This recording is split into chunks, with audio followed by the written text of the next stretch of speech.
JVR जी चलो समझ गए, आप बोले कि ऐसा नहीं होता। आपने कहा कि भाई जो आदमी जानबूझ के किसी के मन को दुख पहुंचाने की कोशिश करे बुरा है, मैंने आपको दिखाया, नहीं माने आप, ठीक है। आप मेरे को ये बताओ, अगर कोई इंसान किसी स्त्री से बलात्कार करने की कोशिश करता है, वो आदमी कैसा होता है? क्या मतलब, मैं समझा नहीं।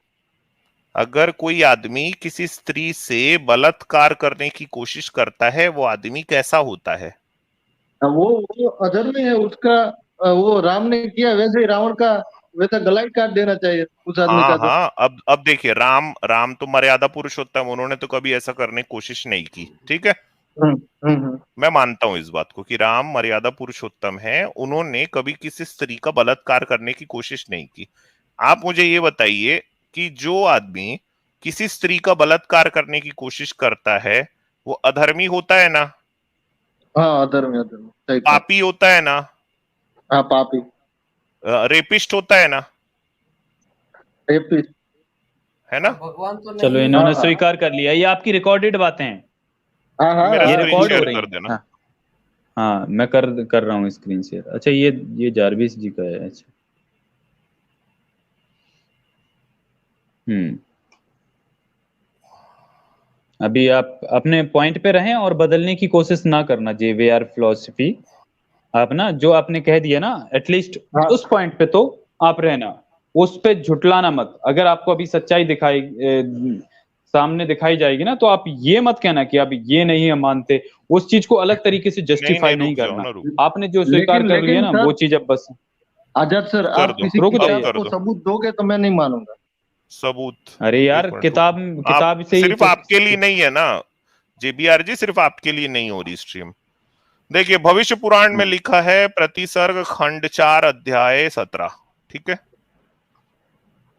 कभी भगवान अत्रि मुनि अपनी पति अनसुईया के साथ गंगा किनारे रहते थे और घोर तप करते हुए ब्रह्म के ध्यान में मग्न रहते थे। आहा हा, गंगा किनारे घोर तप चलता था, वहां पर ब्रह्मा विष्णु महेश महादेव अपनी अपनी सवारियों में बैठकर पहुंचे और उनसे श्रेष्ठ वचन बोले। इनकी बातों को सुनकर मुनि ने कोई उत्तर न दिया और परमात्मा के ध्यान में तल्लीन हो गए। उनके भावों को देखकर तीनों देवता मुनि की पत्नी अनुसुईया से समागम यानी उससे सेक्स करने के लिए कहने लगे। लिंग अपनी उपस्थेंद्रिय को, मतलब अपने पीनस को, हस्त यानी हाथ में धारण किए हुए स्वयं महादेव जी और विष्णु जी उसमें रस बढ़ाते हुए, ब्रह्मा जी कामदेव के प्रभाव से ज्ञान का लोप करते हुए मोहित होकर अर्थात उसके वश में हो गए, अर्थात आसक्त हो गए। आगे कहा, हे मस्त आंखों वाली, हमें अपने साथ रति करने दे, वरना हम प्राण छोड़ देंगे, तेरे सर पे हत्या देते हैं। हे स्त्री, अपने साथ मुझे सेक्स करने दे, वरना मेरी जान चली जाएगी। मेरी जान बचा ले, नहीं तो मेरी जान गई तो मेरी जान का दरअसल जो होल्डिंग इल्जाम होल्ड है ये होल्डिंग। तुझ पे आएगा। एक मिनट जारविस जी। पतिव्रता अनुसुईया उनके इन अशुभ वचनों को सुनकर कुछ न बोली, तीनों के प्रति बड़ी क्रोधित हुई। काम से मोहित हुए इन देवताओं ने गृहीत्वा ताम बला तदा, उसे बलपूर्वक पकड़ लिया, गुलशन ग्रोवर के जैसे, समझे, प्रेम चोपड़ा स्टाइल में, प्रेम चोपड़ा स्टाइल, और कहा, महादेव जी की माया से विमोहित होके वे जबरदस्ती मैथुन यानी सेक्स करने की चेष्टा करने लगे। तब क्रोधित मनुप्रिया अनुसुईया ने उनको श्राप दिया, काम से विमोहित हुए तुम मेरे पुत्र बनोगे। महादेव की